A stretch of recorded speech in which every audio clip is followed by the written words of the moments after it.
আমার বোনের মৃত্যুর 4 দিন পর 2টা গরু জবাই করে মেজবানি দিয়েছে। আমার বোন যেদিন দুনিয়া ছেড়েছে সেদিন থেকে আমি হাসপাতালে আমার বোনের বাচ্চাটাকে নিয়ে, কারণ সে পুরো প্রিমেচিওর। আমি টানা 29 দিন হাসপাতালে ছিলাম। বাচ্চা একটু সুস্থ হলে তাকে নিয়ে বাসায় আসি। 4টা বাচ্চা নিয়ে আমি যেন সাগরে পড়ে যাই, ঘুমাতে পারতাম না। আমি যেন সত্যি তাদের মা হয়ে উঠেছিলাম। শামীম সপ্তাহে 2বার কিংবা 3বার আসতো বাচ্চাদের দেখতে।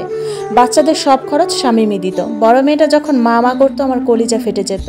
আমার বোনের টুইন 2 ছেলেগুলো আমাকেই মা ডাকা শুরু করলো। আমি সত্যি মাতৃত্বের স্বাদ পেয়েছি। 4টা বাচ্চা নিয়েই আমার সময় দিন সব চলে যেত। বিশ্বাস করবেন কিনা জানি না, আমার যে ডিভোর্স হয়েছে সেটা এক বিন্দুও মনে পড়তো না। আমি যেটুকু সময় ফ্রি থাকতাম বাকিটা সময় আমি ঘুমিয়ে কাটাতাম। 1টা বছর আমাদের বাড়িতে থাকলাম। তখন শামীম বলে, আপা আমার বাড়িটা একদম খালি, আপনি যদি বাচ্চাদের নিয়ে থাকেন ভালো হবে। আমি 2 বছরের জন্য কাতার যাব। আসলে শামীমও দেশে থাকতে চাইছিল না। শামীম রাতে নাকি ঘুমাতে পারতো না। রাতে বাচ্চাদের মতো হাউমাউ করে কান্না করতো। শামীম বয়সে আমার থেকে 2 বছরের ছোট। আমার বোন আর তার লাভ ম্যারেজ। আমি শামীমকে তুমি করেই বলতাম। শামীম বিদেশ যাওয়ার 2 দিন আগেই তার বাড়িতে উঠি। সাথে আমার ছোট ভাইও আসে। শামীম বিদেশ যাওয়ার আগে বাচ্চাদের অনেক আদর করে নেয়, বাচ্চাদের ধরে অনেক কান্নাও করে। এদিকে নাসুদের ছেলে হয়েছে শুনে আমি খুব খুশি হই। আর চিন্তা করি, আর যদি নাসুদ আর আমার সন্তান হতো তাহলে হয়তো ডিভোর্সটা হতো না। আর এটাও ভাবি, আমার সন্তান হলে আমার বোনের বাচ্চাদের কি হতো। শামীম বিদেশে যাওয়ার আগে আমাকে একটা ফোন কিনে দেয়। প্রতিদিন রাতে বাচ্চাদের দেখার জন্য ভিডিও কল দিত, তাদের দেখতো, তাদের খবরাখবর নিত। মাসে মাসে যা লাগে টাকা পয়সা পাঠাতো। আমিও যেখানে যেখানে টাকা খরচ হয়েছে সেগুলো লিখে রাখতাম। মাসের শেষের দিকে শামীমকে পাঠাতাম। কেটে যায় এভাবেই 1টা বছর। আশেপাশের মানুষজন বলতো, নিজের জীবনের কথা ভাবো, এদের নিয়ে আর কত। আমি বলতাম আমি এদের নিয়ে জীবন কাটাবো, শামীমরে আরেকটা বিয়ে করাই দিব। শামীমের সাথে বাচ্চাদের আর টুকিটাকি সাংসারিক কথা ছাড়া আর কোনো কথা আমাদের হতো না। আর কখনো মন খারাপ হলে 4টা বাচ্চার মা ডাক শুনলে মনটাই ভালো হয়ে যায়। আল্লাহ আমাকে সন্তান দেয়নি, অথচ একসাথে 4টাই দিয়ে দিল। ঘরের সব কাজ আমি করতাম, বাচ্চাকে স্কুলে নিয়ে যাওয়া আনা সব। বাচ্চাকে স্কুলে আনা নেওয়া করার সময় আমার এলাকার এক বড় ভাইয়ের সাথে প্রতিদিন দেখা হয়। উনি আমাদের দূর সম্পর্কের আত্মীয়ও লাগেন। আমাদের ঘরের প্রায় সব কথাই উনি জানেন। উনি একদিন আমাকে বিয়ের প্রস্তাব দেয়, সাথে আমার পরিবারকেও। কিন্তু আমি রাজি হই না, কারণ আমার 4 বাচ্চার কি হবে। ভাইটার নাম শাহেদ ছিল। শাহেদ ভাই প্রতিদিন স্কুলে যাওয়ার সময় আমি বাচ্চা নিয়ে দেখতাম উনি দাঁড়িয়ে আছে, কখনো বেলি ফুল কিংবা গোলাপ নিয়ে, কখনো বাচ্চাদের জন্য চকলেট নিয়ে। আমি নিতে চাইতাম না, কিন্তু জোর করতো, তাই নিতে বাধ্য হই। কিন্তু ওনার পাগলামি দিন দিন বেড়ে যায়। আমি পাত্তা দিতাম না, তাকে এড়িয়ে চলতাম। কিন্তু তারপরেও সেটা তিনি বুঝতেন না। টানা 1টা বছর তিনি এরকম পাগলামি করতে থাকেন।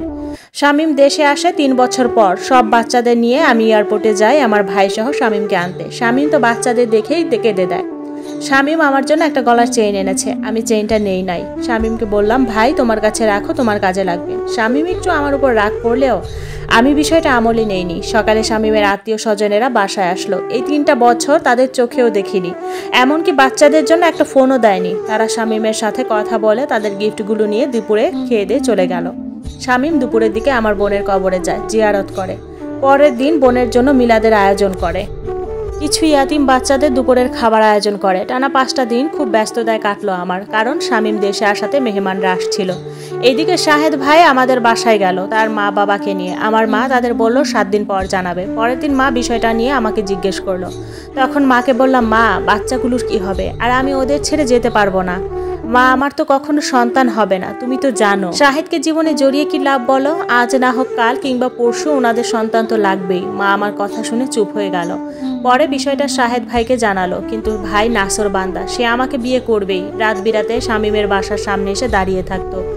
প্রথম শামীম বিষয়টা না জানলেও পরে সব জেনে যায়। শামীম আমাকে বলে, আপা আপনি শাহেদ ভাইকে বিয়ে করে নেন, আমার বাচ্চাদের জন্য নিজের জীবন কেন শেষ করবেন? 1 সপ্তাহ পর শামীম আমাকে আমাদের বাড়িতে পাঠিয়ে দেয়, বাচ্চাদের ছাড়া। আমি বাচ্চাদের ছাড়া 10টা মিনিট কোথাও থাকিনি। সেখানে বাপের বাড়িতে কিভাবে থাকবো? আমিও আর রাগ করে গেলাম না, কিন্তু বাচ্চাদের জন্য কাঁদছিলাম অনেক। শাহেদ ভাইয়ের মা এসে আংটি পরিয়ে দিয়ে গেল।